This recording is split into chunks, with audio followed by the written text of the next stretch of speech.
ஓரொரு கால் எம்பெருமான்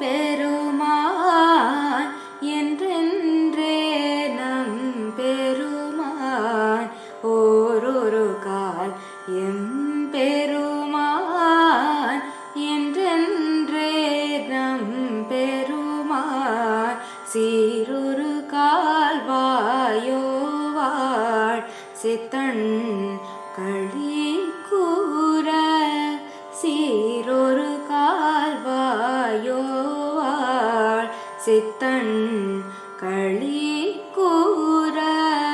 நீரொரு கால் ஓவா நெடுந்தாரை காண்பனிப்ப.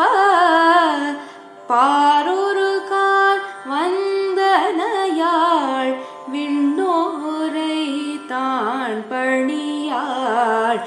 பேரறைய கிங்கனே